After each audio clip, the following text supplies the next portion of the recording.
So I'm very excited to welcome my friend Halle Tecco.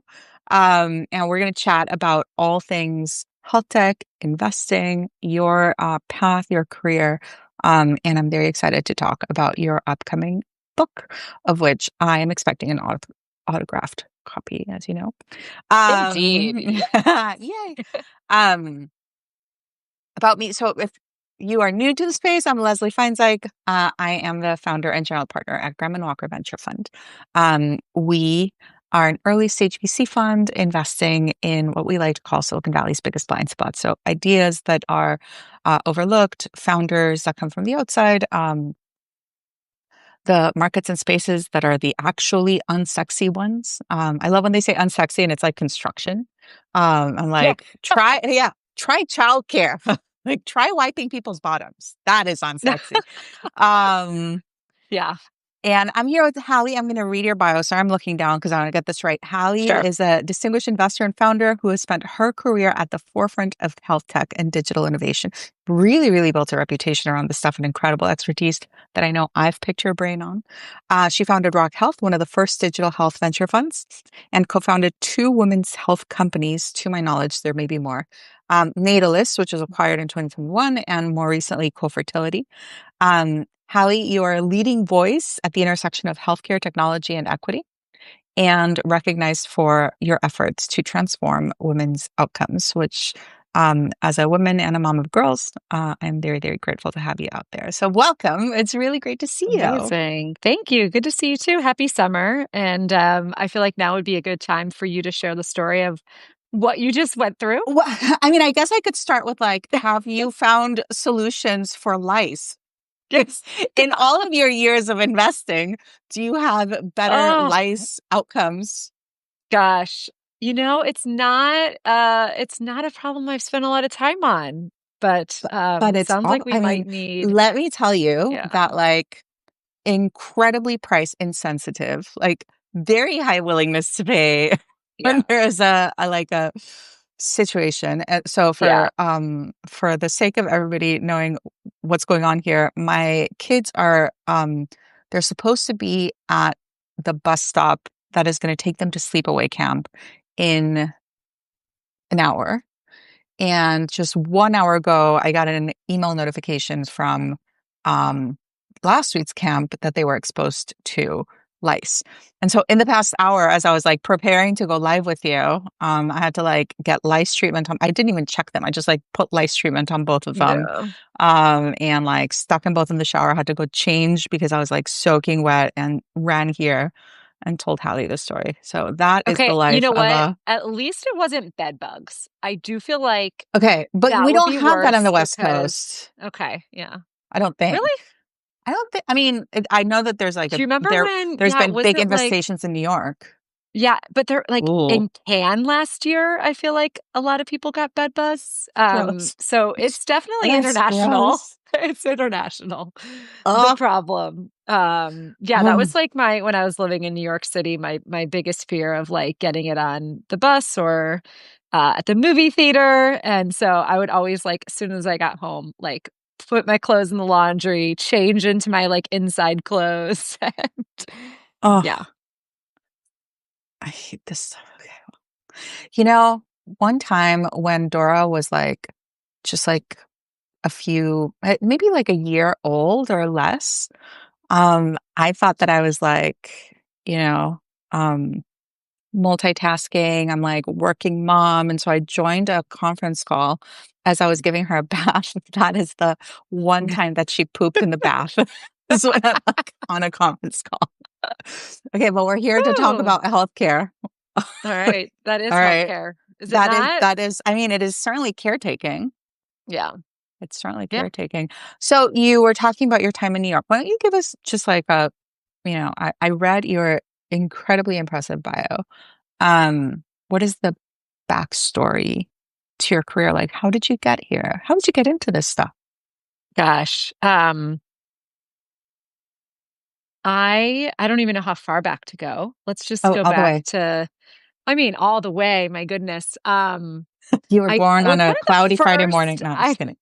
like the first time I was even introduced to healthcare was an undergrad, and I was Italian minor. I studied abroad in Rome. I have my Italian citizenship through my father. Don't ask me to speak in Italian because my language skills are pretty bad right now. But I needed some extra credit, and my professor offered. I went to Case Western in Cleveland, and she was looking for volunteers from our program to support a study at the Cleveland Clinic on language therapy for cancer patients. And Oh, wow. how does learning another language compare to other hobbies in terms of well being and longevity? Um, and that was the first time I did it for the extra credit, but it ended up being very interesting to me because I thought, oh, healthcare is more than just Yeah. doctors delivering treatments. There are other ways to think about health holistically and keeping people healthy. And so I actually started looking into opportunities, and the summer the summer right after that, I ended up finding an internship at Columbia, St. Luke's Roosevelt, which is part of Columbia University Medical Center, or was. And it was similar. It was actually a music therapy program that one of their faculty members was doing. And it's a little bit out there, but it was interesting. It was reading people's brainwaves and putting Wow. it to music that would put you at ease. That is like most likely to put you at ease. Personalized music. This was in That's cool. 2004, 2005. So it was ahead of its time, but very interesting. And the theory behind it was for people with PTSD, people with anxiety, children with ADHD. Can music help bring them to a relaxed state? We know music actually is really powerful, but is there a music that's like the most powerful to bring you back to this relaxed state? And so I worked in business development on this project for the faculty member there. And that was really kind of where I started thinking about healthcare as an opportunity. And then when I went to business school in 2000, when I was applying to business school, I really wanted to kind of combine my interests in healthcare and business and technology. And so that was like my whole like business school application, like what I said I wanted to do. And I joke, I'm probably one of very few people that actually go and do what they say they want Yeah. to do because people just like make stuff up on these business school applications because you're not supposed to know when you're 24 years old. You don't necessarily know what you want to I do and you get I inspired. was But literally just looking at my business school application as I oh, was really? clearing out. I was like clearing out Oh, like all the life papers. yeah.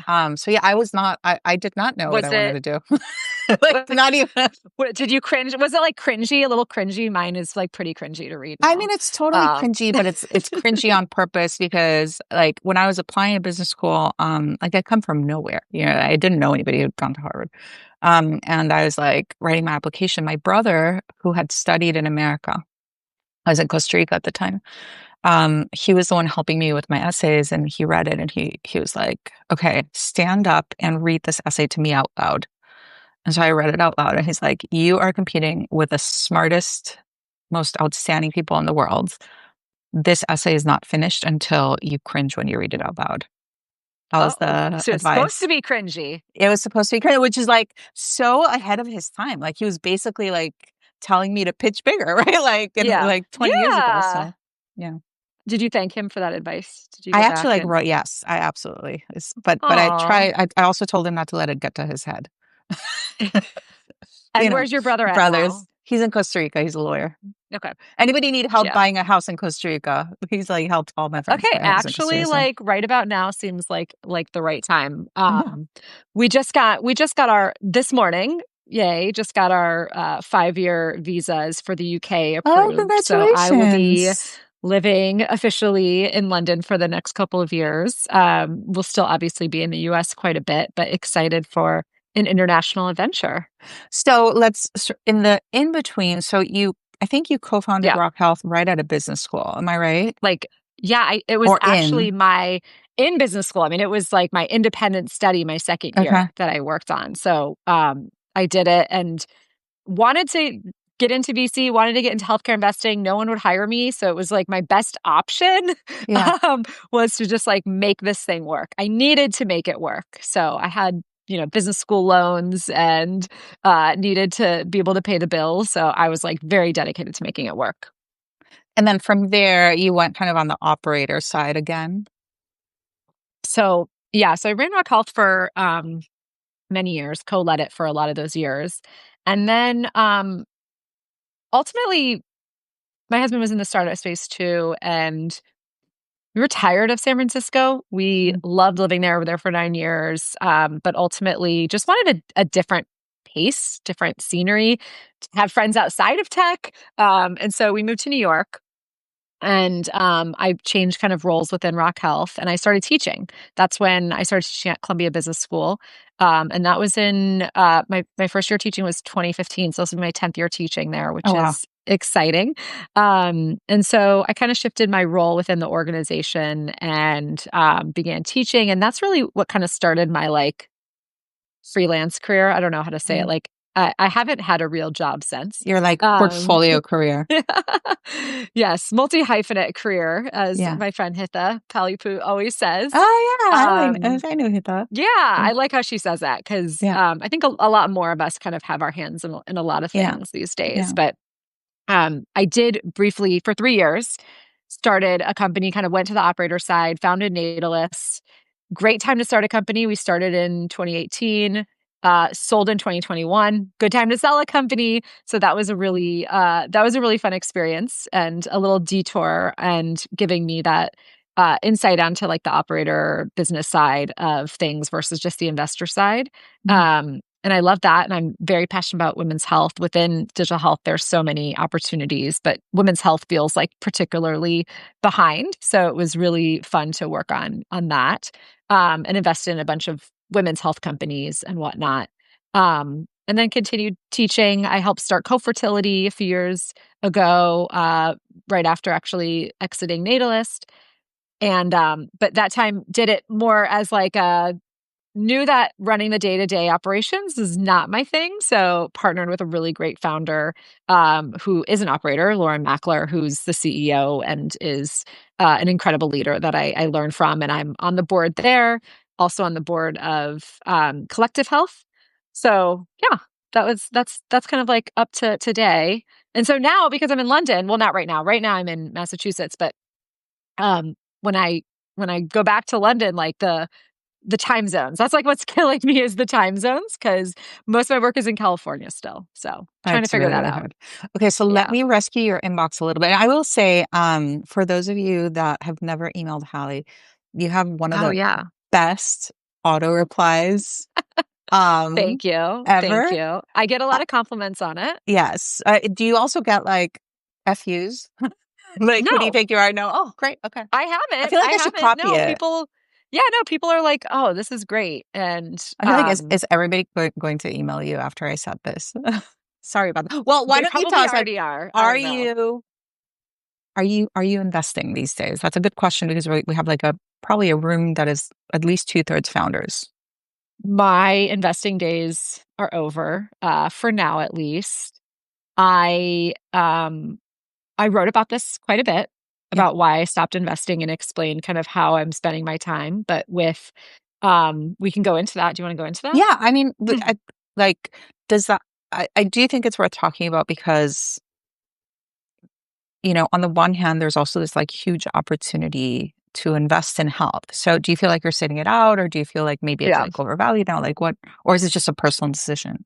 It's just a personal decision. I still, I'm an LP in 6 funds. So I get to kind of see what's happening still. I still get to help founders. I'm still, have 2 board seats. I have a couple of advisor positions. And I like to still be helpful to founders, but um, I don't feel like I'm missing out. I feel like there are other ways to support the startup ecosystem beyond investing. And investing is actually a really terrible way to support the founder ecosystem. Being an angel is often a It's thankless terrible. role. Yeah. Later stage investors these days are extremely predatory. They could care less about what the cap table looks like. They want as much ownership as possible, and they put founders in impossible positions that then they are forced to put angel investors in shitty positions. So Yeah, I think I actually feel like better about how I'm supporting founders because I'm not setting money on fire. Yeah. Has this happened to you? Can you talk about it? Oh my gosh, so many times. So the thing about angel investing is that you are taking on the most macro risk of Mhm. any investor because you're Yeah. investing in the earliest and you have to withstand any macro events. So, what happened in post COVID 2022, 2023, where we saw a lot of corrections? We saw a lot of inflated valuations that were great for all investors momentarily on paper. This is why Mhm. valuations on paper are so different than actual returns. Yeah. But we've seen this correction, and what happened was there are fewer investors, but many more companies that had no choice but to take deals that they needed to take in order to Mhm. stay afloat. And companies that are strong companies, but just raised at multiples that were unrealistic. Untenable. Otherwise, Yeah. good companies with great fundamentals, just raised at a different time. And so we're put in these positions where, in order to close a deal and get funding, they had to recap. They had to either Mhm. recap or they had to accept some sort of like pref that, paid out the investors 2x, moved angels to common, whatever it is, different setups where the angels ultimately and early employees. I will say I feel terrible for early employees Yeah. at a lot of these companies, especially the ones that have left. Like they don't even get new shares. Like they put their blood, sweat, and tears into companies early on and then end up with nothing. Um, and so, yeah, I mean, it's happened to me multiple times. I had one company where they had a recap, and then shortly after, less than 6 months later, one of the investors that did the recap sold the company to like another portfolio company. You got nothing. Um, and they got something. We got nothing. The angels got nothing. That was pretty frustrating. But Yeah. I've also had situations where sadly founders have to do fire sales because they can't, find the funding, and the founders, no one wins in those cases too. So it's not just the angel investors, but it was kind of brutal. That said, I wrote this whole thing up. I'm very transparent about my outcomes because when I started angel investing, I didn't have a lot of people to look to like learn from. And so I didn't really understand. I just wanted to help great founders out, but didn't really understand the economics of it. So I'm very transparent. And I've posted in my Substack, I've posted just the details of like, here are all I don't list the companies. Here are all my investments, when I made them, when I exited. And the truth is only time will tell, but you can see so far I'm, in the red still. I did have a company go public last month. So Yeah. I have a 6 month Congratulations. lockup. So thank you. We'll see how that one turns out in December. But I'm quite transparent about where it is, and hopefully that will help other people understand if angel investing makes sense for them. I see a lot of groups that are catering towards encouraging women to invest, and they make money by having these I like know. learn Oh how my to angel God. invest things. I don't know if that is the best financial decision for anyone. Um, including women, not just women, but I see them kind of trying to monetize teaching women how to angel invest, and I'm just not like, I want to make sure people know, like, from a real angel investor who's been doing this for 15 years. I've had some really good exits, but overall, I've had a lot of losses, and the jury's still out. But it's not necessarily for me. It was like, I need to either be a real investor and have a fund again where I have full control, or I guess not full control, but have more control over my investment. I can have a board seat. I can have say in the funding rounds. This is my dad in the background on his Hi, dog. Dad. Um, um, or not do it at all. Because Yeah. really being in that middle ground of angel investing, you're kind of taking on all of the riskiest aspects of investing without at least getting paid for it. Like, you as an investor, like, this is your job. You have the time and capacity, and you're paid to do the diligence, to serve the companies, to stay on the boards. You get information rights that angel investors don't get, et cetera, et cetera. So I that's a feel like long-winded I could, I statement. mean, wasn't planning to go there. And I'm gonna like move us back into the world of health. Okay. But um I share your concern. And I don't think it's just women. I think it's sort of like an entire ecosystem of like, and there's an argument to be made for minting new angel investors, right? Because there's sort of non-monetary benefits to angel investing, depending on where you sit in the ecosystem, just like access, reputation, Yeah. learning, right? Like, so for sure in that sense, but on the other hand, I also think, if you come into it green, like it is so easy to just lose all your money, right? Like it's just so, Mhm. so, so easy. I think that like having, good common sense kind of like stop gaps, right? Like, because for folks, like Yeah. I don't think most people should be angel investing. They Um, shouldn't. And I used to go into it saying, well, if I'm not going to lead around. This is how I mhm. justified it to myself. I'm not going to lead around. I'm not going to price a deal. I've done that once. Um, and we could talk. We don't need to talk about how that one turned out. It didn't turn out well. Even though the company ended up doing well, it had a fire sale, and the later stage investors got paid back, and earlier ones didn't. However, at the earliest stages, what was it? Wait, what was I saying?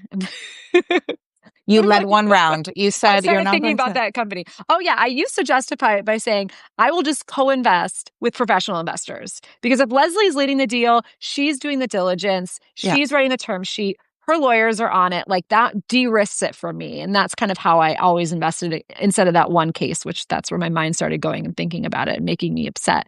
Um, but that actually isn't the case because even even if for that one round you and I invest at the same terms, there are many more rounds that you yeah. have allocated funding in, where you're Where you continuing on don't. with the Yeah, company, and angel investors just fall like further and further behind. yeah, So it just unless you have a exceptional exit, um, you have to have a ton of investments in order to like get that exceptional investment.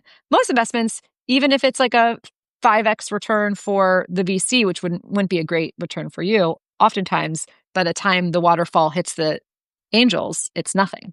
It's and the like a team. Yeah, one, like if you're lucky, a 1x. yeah. So you And get then a it's like lot of 10 years down the singles. line. Yeah. You don't get a lot of, home runs are a little bit harder. I did have one company that had a 21x return, which was great because I found out on my birthday. That was like the Oh, best birthday present ever. And it was not in healthcare. So there you go.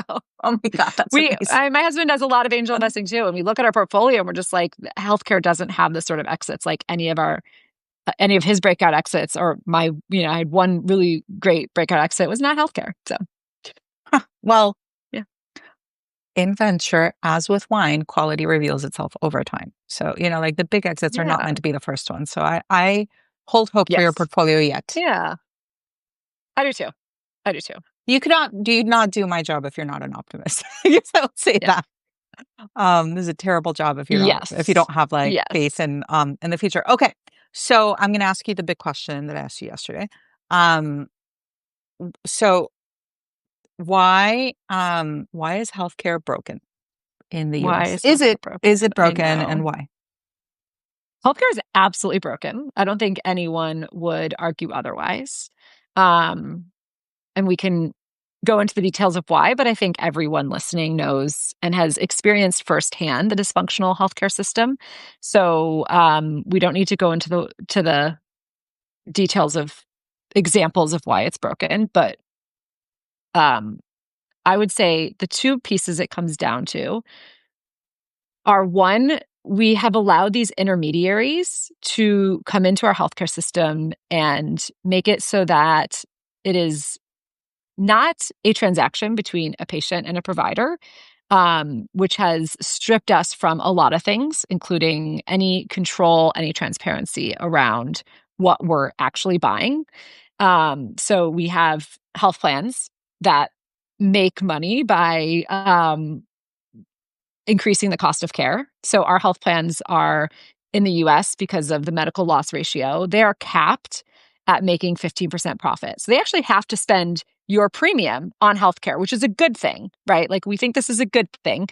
This was put into act in the ACA and Obamacare because we didn't want the health plans to just deny care and take your money and run.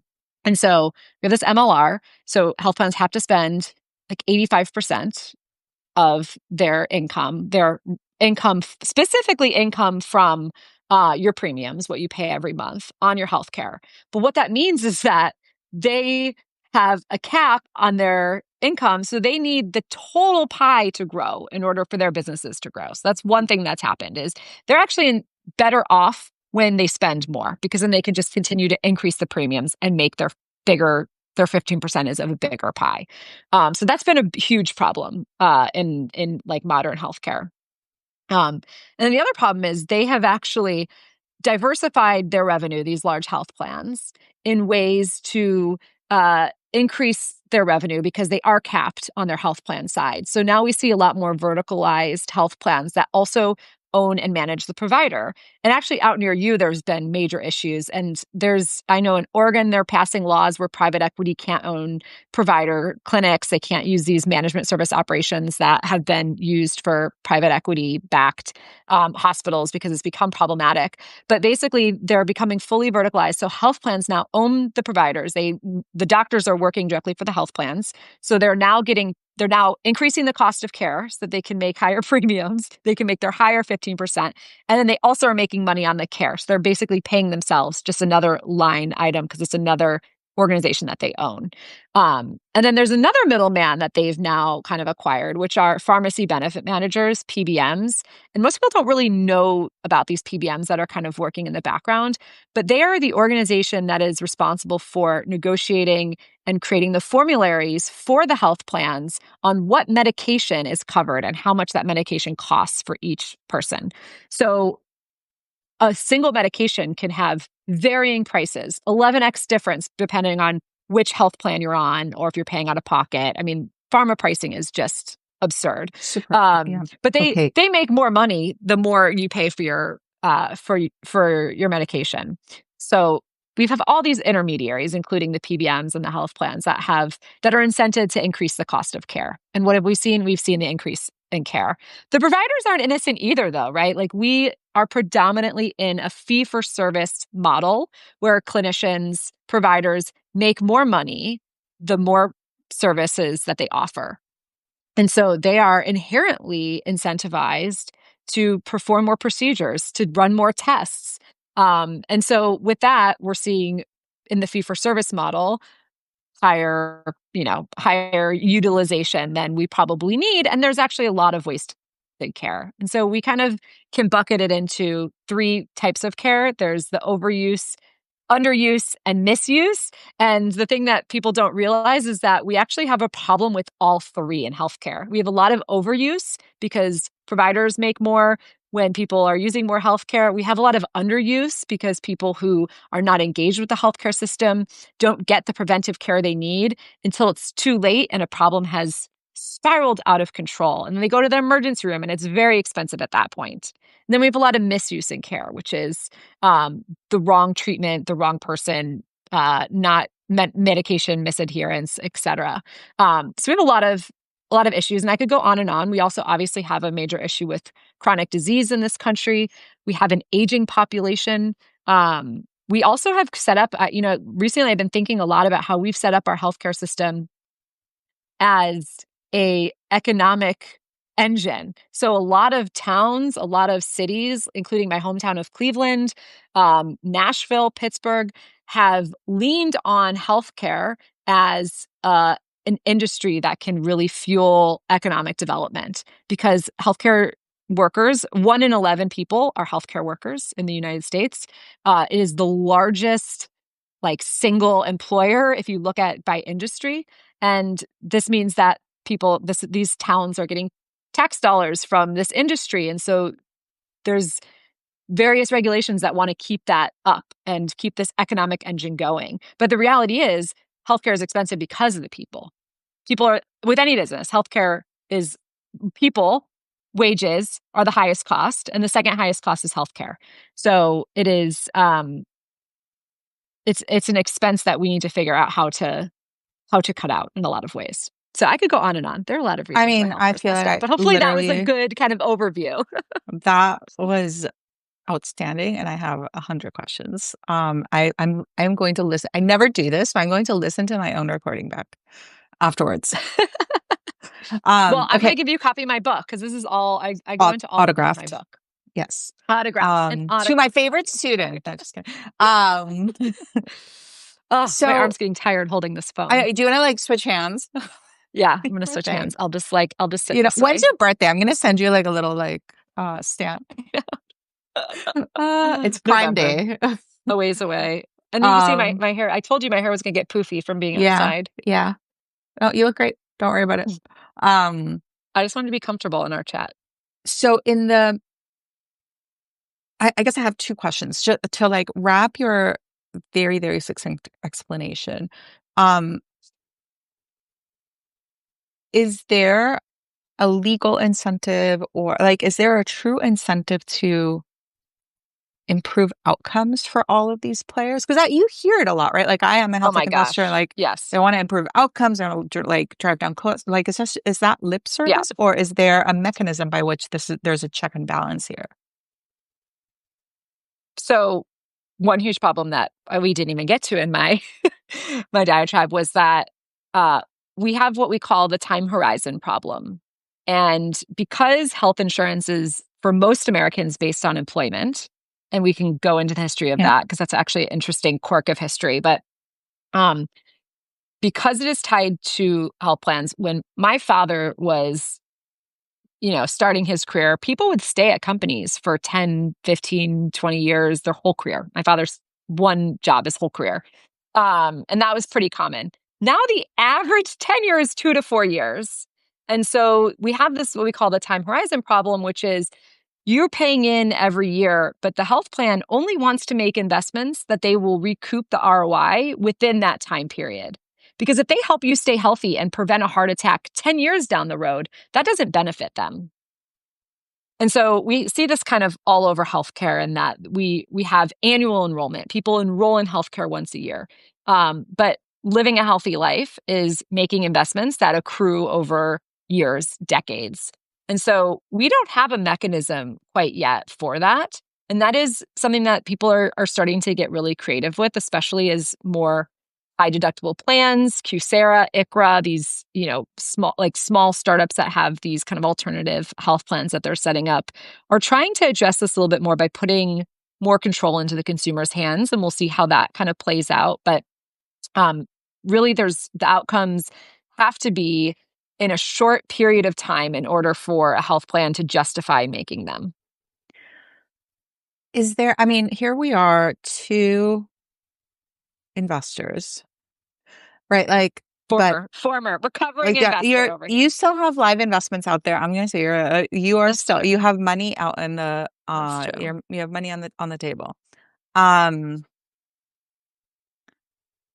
I mean, so if the problem is essentially like profit seeking behavior, right? Like, is there a space? Like, how do we justify um investing in health tech? Like, what are the opportunities and um without being sanctimonious, right? Like I'm a venture capitalist. Like capitalist is literally in my job title. Yeah. Um, like what's the middle ground there? And like, is there a way to do this Yeah. that like actually improves on the incentives that kind of have shaped the system? That's such a good question. I mean, I don't think that money making and positive health outcomes have to be at odds. And I think I have a whole chapter in my book about this called Align the Margin and the Mission, because I do believe there are ways, and we see it. We have great examples of Give me some companies, including examples. Omada Health. Omada Health just went public last month, one of our first investments at Rock Health. And so the traditional model, they offer a diabetes prevention plan. So they work with employers, through employers who have to bear the high costs of people living with chronic diseases, not just in cost of the health treatments for complications, but also in absenteeism and productivity, et cetera. And so the employers are their customer. That is their sole customer. They work through the employers. And traditionally, the way that programs like Omada Health would work and partner with employers would be a per employee per month model where you would go in as a founder and you would get paid for you have 1,000 employees that have diabetes, you pay me $50 a month to manage that population. And that was called the per employee per month model. And what Omada Health did is they went in there and they said, this is BS. Like, it doesn't really make sense to pay for utilization. It makes sense to pay for outcomes. So actually, only pay us if your members, your employees, see any sort of positive outcome as measured by weight loss, A1C levels, et cetera. And so they completely pioneered, and they had to create a new like CPT code for this and everything, but they pioneered a new way getting paid for startups where the startup is taking on the risk. That also means that the startup is taking on the responsibility and investing in creating something that actually works, where you can prove your value and where you are responsible for patient engagement. So that the tools, and they're not paid if the tool is just sitting on the shelf. They're only paid if it works, if people sign up for it and people stick with it and people see the weight loss goal, or for them it's a big thing is helping people prevent diabetes. So you've been diagnosed with prediabetes, and can we prevent you from getting diabetes, which is costly? So there are ways. And I think that we're seeing more companies like that have figured out a way to align the margin and the mission. And unfortunately, most of healthcare, it's the other way around. Are you an IVF mom? I forget. I'm not. No, You're I'm not. Okay. So old IVF fashioned. moms know this. Like, so you're lucky you saved a lot of money. But like that is like one of my Yeah. my I favorite mean, examples of where the margin, the mission are in line, because fertility clinics literally make more money the longer it takes for you to get pregnant. The more cycles you have to do, the more money they make. So that's like an example I always use, just because I mean there's a lot of places in healthcare with that, right? yeah. If you're readmitted to the hospital because of a complication, the hospital often makes more money because of that. So there are more places in healthcare where the margin and the mission are not aligned than where they are aligned, but we are seeing startups really pave the way in creating models. Because and I just had Sean Duffy on the podcast and we were talking about this of like, it feels a lot better to make money by improving our healthcare system. Like it feels pretty icky to make money in ways where people aren't actually getting better. You're just adding costs to the system, adding complexity to the system. Like that's not a fun way to make money. Like you want to make money and feel good about making money. There's this entrepreneur, she was on a panel of ours a few years back, and I'm not gonna say it. I think the recording is out there somewhere, but she said something that I've like quoted ever since, because she's this like, just do-gooder. Like if she wasn't running a YC and like very well-funded, very successful startup, like she would, you know, like she's very, progressive, like very Yeah. uncomfortable with the idea of profit-seeking behavior. And she started a company um, making plant-based chicken nuggets, which she sells to schools in bulk. And really, the company is about the technology that makes them rather than the product itself. And so we asked her, like, how do you reconcile the two, right? Like, how do you feel good about making money, like selling things to schools, or whatever the case? And she said, in a capitalist society, you change the world by changing the flow of money. And so that there's a way to kind of align incentives where the more money you make, the better the impact you're having in the world. And like if you are able to find those opportunities, those are the ones that Yeah. I get really excited about investing in. So shout out Yeah. to Christina Gali Yeah. yeah, I she's love that. amazing. Okay, I love so that. let's talk a little bit about women's health. So I mean, depending on who you are in the audience, like Oh, very understudied, very, bad and worsening outcomes, rebellious foods. Thank you, David. That was the startup that I was quoting, Christina Gali. Um, but there's also been a pretty big wave of women's health initiatives, right? Like startups and research. And yeah. so, is there still a big opportunity? Where are the biggest needs today? Like, how do you feel about women's health as an investor and operator and like supporter of the Yeah. ecosystem in 2025?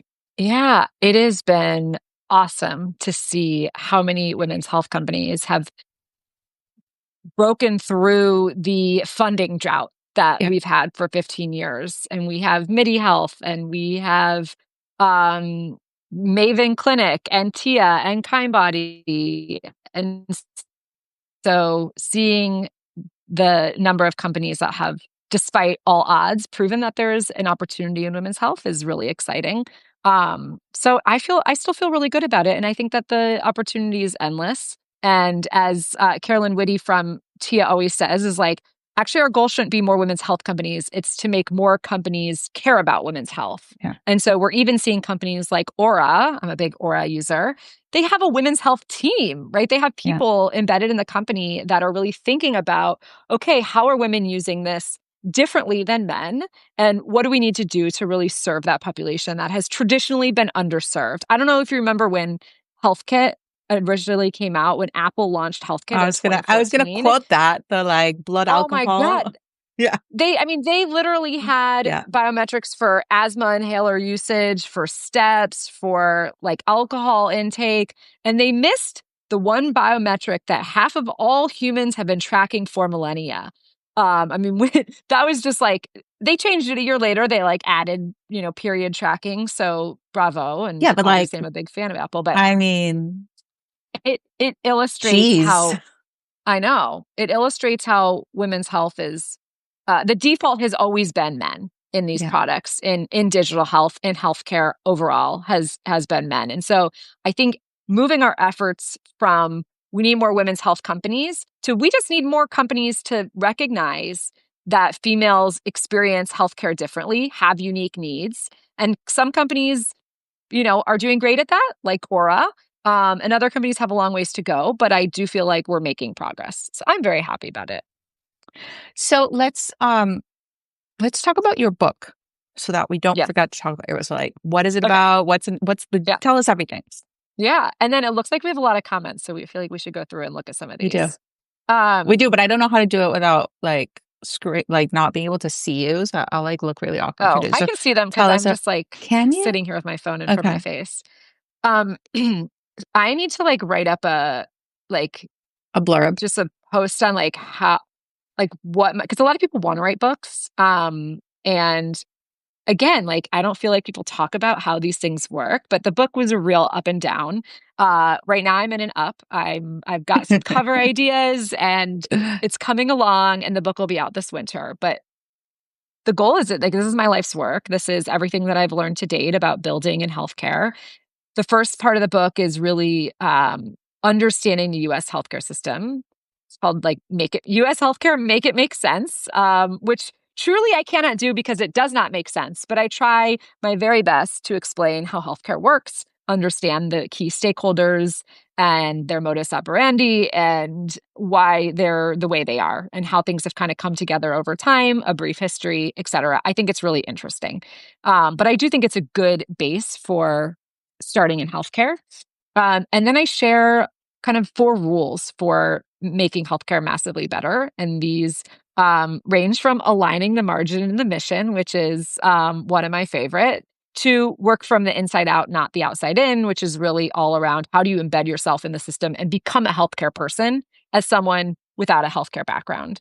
And so my target audience is really anyone who wants to make a difference in healthcare. I have always said that we need as much talent as we can get. And unfortunately, the healthcare industry is not very welcoming to newcomers. It was not very welcoming to me when I started. I faced a lot of what I call the COG, the cranky old guard, when I started. I share some of the stories in the book of the things that were said to me and some of the barriers that people tried to put up when I was starting Rock Health. But I promised when I was faced with some of these naysayers early on that if I were ever to become the old guard, I would not at least be the cranky old guard. I would instead welcome newcomers because we truly need as much help as we can get. We need the best minds in AI thinking about how to apply it to healthcare. And just because you don't have an MD does not mean you don't have a say in our healthcare system. The healthcare system touches all of us. It is equally all of ours. And so the idea of gatekeeping really doesn't sit well for me. So that was kind of why I wanted to write my book is like the welcome gift. Like, welcome to healthcare. I'm excited you're here. It's very intimidating. It's very hard, but we need your talents. And so I share case studies from dozens of companies. I share my own stories. I share frameworks for thinking about improving healthcare. And yeah, and that's it. So, and we were on Substack. So if you want to follow the progress of my book and be the first to know when it's come out, and you're not already following me on Substack, follow me because I'm going to be using it more and more as we approach my publication date. So thank you for letting me plug the book. Yeah, no, absolutely. I will throw you a book lunch party. I just feel like I do Oh, think that yes. Thank you. like actually putting work and thought into long form, um, particularly for women. I mean, I'm sorry to say, but like every time I see, a textbook style, just like true expertise bottled up, I get really excited and want to share it more. I would love for more people to do that, particularly Yeah. these days when like there's no longer any kind of pride in authorship or any kind of like barrier to writing, right? You can just like write Yeah. off a prompt and like put out junk. So I'm excited to see it and I Yeah. can't wait to read it. Totally. I mean, there's AI, I think, is great for helping people that struggle to write. And in that way, I think it's really cool. But the one thing it can't do is like tell the stories that are in your head. Like you are the one that know the stories. Like AI can hallucinate stories, but hasn't had the experience that individuals have. So Hallie, I need yes. to say goodbye to my kids who are about to go to sleepaway camp. Yeah. I apologize to everyone. I'm going to try to not cry. I love you, my sweet girl. Mm. Aw. Well, I'm going to start looking through the questions because Who's talking to you? I know a lot of. Come here. Someone asked about That's what it. health plan I'm going to be on. And I love that question because it is. Kieran asked, what kind of healthcare plan will you be on when you're in the UK? Your take on the state of the NHS. Be safe, Funny guys. thing, when we were filling out our So much forms fun. for our visas. Sorry. Aw. Is she in Aw. Costa Rica? Okay. She looks just like you. She does. Have fun, guys. I love you. Okay, so this is the first time my kids go to sleepaway camp. You're going to be great. Enjoy the quiet in the house. I'm not gonna cry. They're I'm going to not have so gonna cry. much I'm not fun. gonna cry. I'm not gonna cry. Okay, keep talking. Keep Okay, talking, Hallie. let me answer this question. Okay, so someone Yes. asked about what health insurance. So when I was applying for the visa, you have to agree to pay upfront for any NHS usage, and it was $1,500. $1,500 for an entire year of NHS access, which is Wow. crazy because that's less than I pay per month.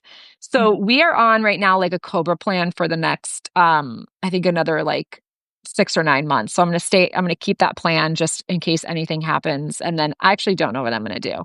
I'm actually very I'm, curious to hear like yeah, 2 how years from now, yeah, like your breakdown of the before and after and like the contrast in between the two.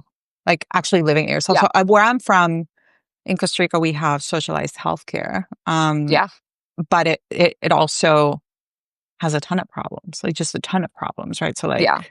like, very, very curious to see where you net out afterwards. Yeah, I have a lot to learn. I know nothing about, I barely know everything about the US healthcare system, or I barely know anything about it. Okay, but one plug for Costa Rica is I was there last year and I learned that Costa Rica, I don't remember when, but they defunded the military and put that 19, money into education and that's right. healthcare. And how So awesome is that? Could we do the same? 1948.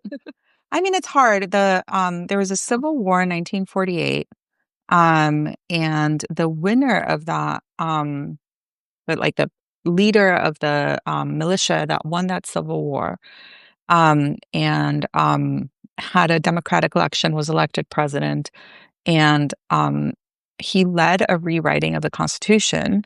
It's called the Constitution of the Second Republic, and in that new Constitution, he abolished the military with the and the interesting thing about this guy, the Pepe Figueres, is that he was a big military buff. Like he sent his son, who was also president of Costa Rica many decades later, went to West Point here in America. Oh, So like he was a wow. military buff. So it Yeah. was not a kind of like a do-gooder He was type an of like insider. pacifist. Yeah. Yeah, but the insight was that in certain, emerging republics, militaries are not used to protect the people; they are used to control the people. And a true democracy is at risk if like you use the military to control the people. You have to give people a voice. Are And we learning that right that is now in the exactly. US? So I mean, I'm sort of sitting here, I'm a dual citizen, and I'm like, Yeah.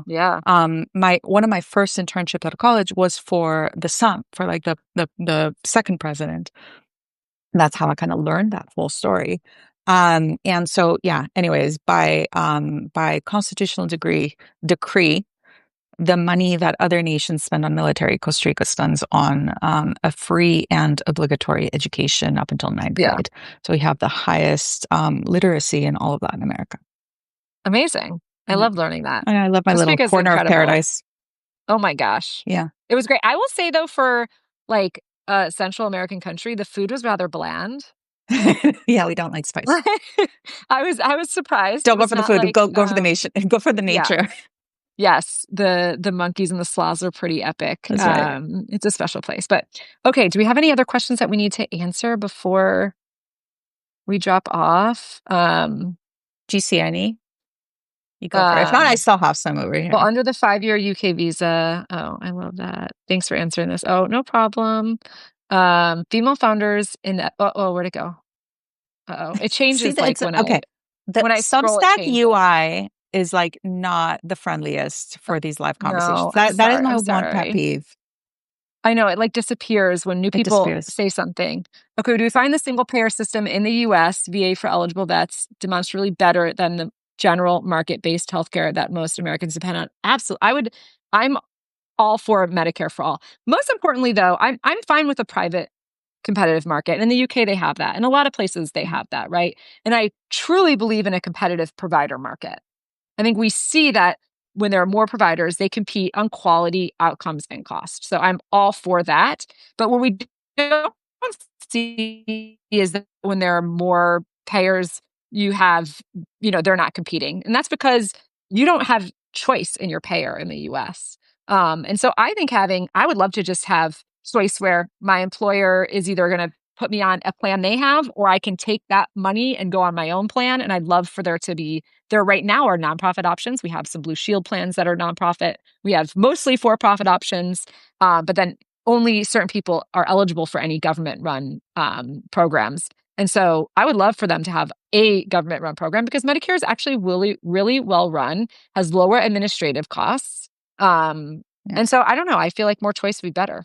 That's just my You know what's opinion. funny? I was thinking about our conversation yesterday and planning for today's, and literally this morning it was a headline. I can't recall if it was a New York Times or the Wall Street Journal about health plans being really poor investments, just for like Oh, public interesting. equity. And yeah, like Yeah. practically uninvestable. Like they've gotten so hairy and naughty. Yeah. So I didn't get a chance to like look deeply, but it was this morning. Clearly, I had an insane morning. Yeah. I'm actually pretty proud. Like, look how cool I am.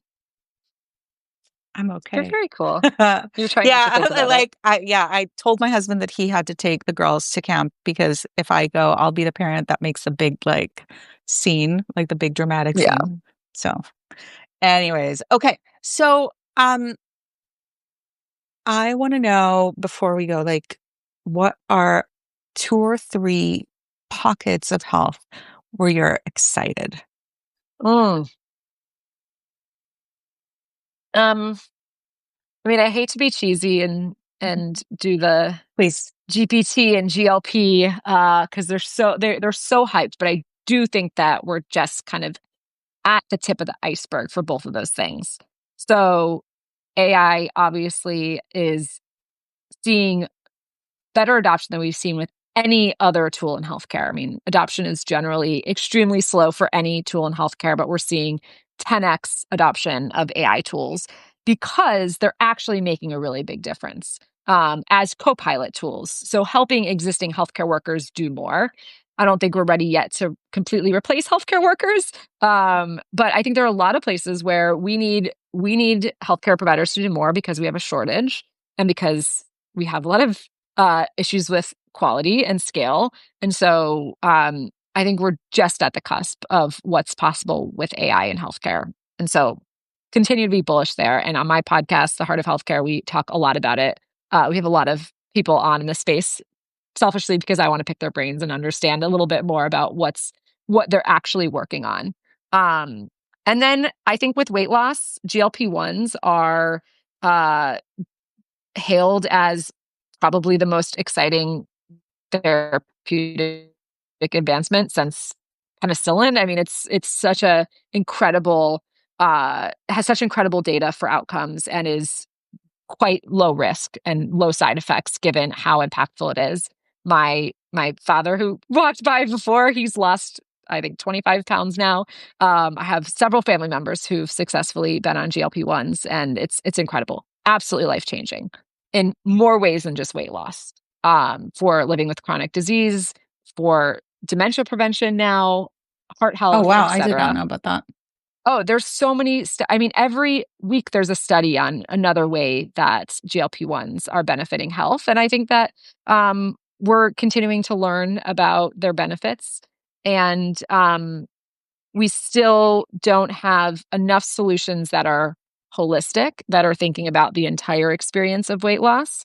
And a lot of fly by night, what I call pill mills have popped up that are selling compounded versions, that are creating problematic ads that I've talked about before, where Yeah, I they're saw that saying you don't need post. to Yeah. work out, eat what you want, just get on Yeah. this GLP-1, it's a quick fix. And so that's really problematic. I think that there are opportunities for companies that want to do right by people and help them with their goal. And GLP-1s are one tool in a toolbox. But we know that people can only be successful on GLP-1s if they continue with a healthy diet or start a healthy diet, because protein intake is really important, and that they have a reasonable way to offset any muscle loss. So thinking about weightlifting and adding in other activities to offset that. And so still huge opportunities for wraparound services around GLP-1s. We're already seeing, I think I saw like 1 in 11 Americans are on one right now, which is incredible. But these are a lifelong commitment. People, just like I have asthma, just like I have to take my asthma drugs for the rest of my life to manage the symptoms. Folks who are taking GLP-1s for weight loss are also, it's a lifelong commitment. So huge opportunity there still. Even though it looks crowded at first sight because you're probably getting a lot of ads, like me, I get tons of ads in there. I do think that there's still opportunity for folks to do it right. So they're kind of two areas. I don't know if I have to think of a third. Do I have to think of a third? You don't, but I'm going to Okay. follow it up kind of from the founder and operator side. So, I posted on LinkedIn this morning, so I had a little LinkedIn exchange. But for context, so we did a survey Oh, of yeah. female founders through the I didn't spring. realize that was your survey. That's so cool. That was our survey, yeah. Talk about a labor of love.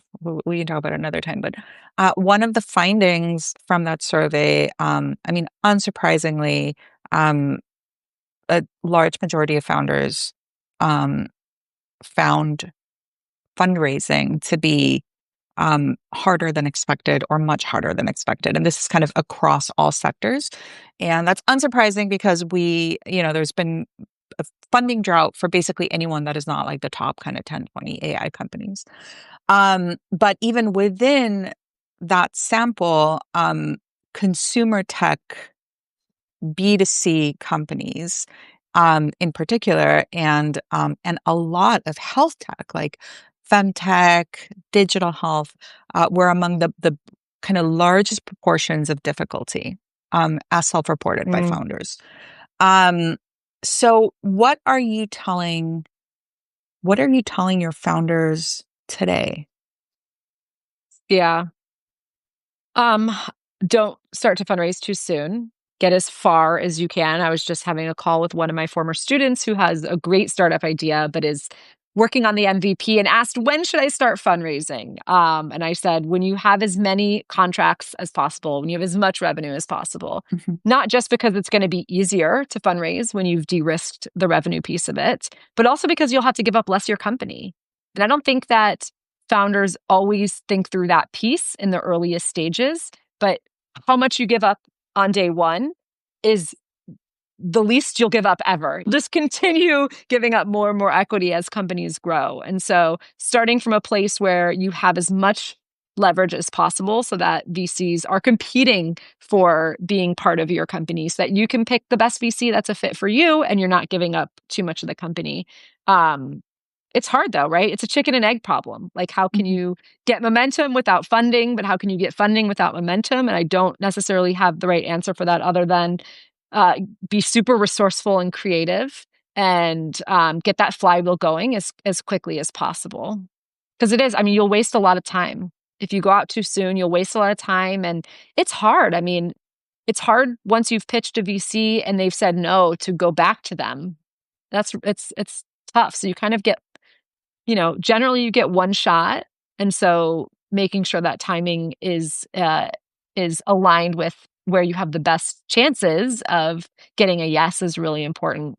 And in terms of like where we are in the macro, as you saw, people are saying it's really challenging. I think a lot of tech investors that were interested in healthcare have now recessed again, and have said, actually, healthcare's too hard. We have this shiny object of AI over here. These companies are growing really quickly. They've kind of reallocated their portfolio more towards AI. And so healthcare, especially healthcare services, has kind of grown out of favor for a lot of tech funds. The healthcare funds will always be there, and they will always, I think, be a great resource for founders because they know healthcare, they understand the timelines, and the resources required to succeed. But tech investors come in and out. Like, they're just like, it's a fad for them. It's like sometimes they're into healthcare and sometimes they're not. So understanding where they are, and I would say right now they're kind of not really into it. So don't waste your time. Do you say like, are you pushing founders to try to reach profitability, or consider a sale, or like what are the kind of alternatives if you are already if you're not raising your first round, if you're raising your second or third? Yeah. I would say, I mean, definitely not profitability at the seed, probably by the series B or C. You want a clear line to profitability. So you might not, at that round, have positive unit economics, but you want to show that you're heading in the right direction. So in healthcare specifically, a lot of companies are healthcare services. We call them tech-enabled healthcare services companies. And there's nothing wrong with being a healthcare service company that has a tech layer. In fact, we need more companies that are adding on software layers to make healthcare more efficient. But that means that there are a lot of people involved. And so you need to focus on building tools out for your employees, whether those are physicians, nurses, et cetera, to make them as efficient as possible and show quarter over quarter efficiency gains, whether that's measured as revenue per employee, whether that's measured as gross margin, whether that's measured as utilization. Pick which KPIs matter the most for your business, but heading in a direction that gets you to profitability is what investors want to see today. And it's night and day, Leslie. You know how different it was in 2020. In 2020, I just wanted a good idea. How is it? And you get funding. It was a different world. And healthcare was in the spotlight because of COVID. And now founders need to be in a position to defend their business, and it needs to be. It's not just top line anymore. Like, top line growth is important, but also the fundamentals matter to investors. My chief of staff, Ryan, is highlighting a question, which I think I think she's trying to tell me that I should ask you this because it's probably come up in the audience. So this is actually a really good question. Many health tech founders struggle with their go-to-market.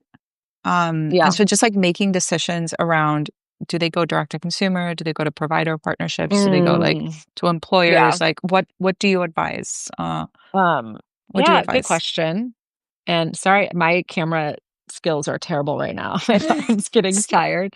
This is like the best conversation. I feel like I'm talking to a girlfriend, but with like 100 people listening. That's cool. I know. My hair's getting poofy. My arm's getting tired. At least the background's it's so peaceful here. It's so beautiful. So go to market. It is, so there are kind of 4 business models within healthcare that we've identified. There's direct to consumer, there's B2B, and then there's kind of 2 things in between. We have B2B2C and B2C2B. And the difference there is if you are the one acquiring the customer, right? B2B2C, B2C2B. The difference is who is acquiring the customer. So in B2B2C, you are building something for, let's say it's like a Collective Health, which I'm on the board of, is a great example. They sell to employers, and employers bring on the employees, the members, onto the app.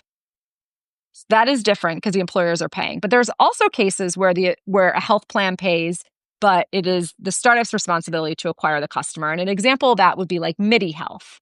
So MIDI Health, it advertises directly to consumers, a lot of on social media, but their health plans reimburse that care because they are in network in many, many health plans. To do what MIDI Health has done, you have to start direct to consumer. You need to prove that you have the demand, and then you have to go state by state, health plan by health plan, and build contracts with all of these health plans. There are thousands of them in the US. So if you have a service that is reimbursable like MIDI Health does, you have to start by going direct to consumer, and then you can add on the reimbursement piece. And that can really help accelerate your growth because obviously if someone's health plan is paying for it, it's So easier for easy to them to sign convert. on. Yeah, totally. Yeah. And then you're building a moat too, because that is an investment that you're making in all those contracts that is harder for competitors to do. So I think that's a pretty easy answer. If you're building something that is, go to market, that's more like Collective Health, where you have to get the employer on, and then the employer has to get the employees on. You better have a good network. Like these people are the health plan administrators, the benefits managers, they are inundated with solutions every single day. And so to stand out them and get a contract today is quite difficult. So having that network, having someone on your team who already has the connections within the health plan or within the employer market is essential. But then once you sign those deals, you could sign one deal and have tens of thousands of employees that you can then serve, which is, a pretty remarkable way to scale. But then you also have to recognize that there's a difference between utilization and engagement. And, you might have a health plan or an employer that has 20,000 lives covered, and that is your potential to get to 20,000 people. That doesn't mean that everybody's going to use your product. So sometimes you have to sell twice. So you have to sell to the employer, and then you have to somehow sell to the employer's employees. And some employers, they might do a great job at marketing your product. They might put it in employee newsletters and, do all sorts of things. And others might make you do that work. And so I'm an investor in Marvin Behavioral Health. They sell to health plans, and they have a mental health tool specifically for healthcare workers to help avoid burnout, because clinical staff have unique needs in terms of mental health because their job demands a Herculean amount of patience and care, and they're more likely to burn out. So they have this tool. So they sell to all these hospitals, but hospital benefits managers who, the Sally in HR, she doesn't necessarily have all of the savvy to getting people to use a new tool. And so I've spent some time with them, like brainstorming, okay, how can we get really creative about making sure that the employees at that hospital know your tool is available? And there's so many interesting things you can do. You can send Sally swag. So during new employee orientation, when people are sitting around filling out the forms, they have your mug with your company's name on it.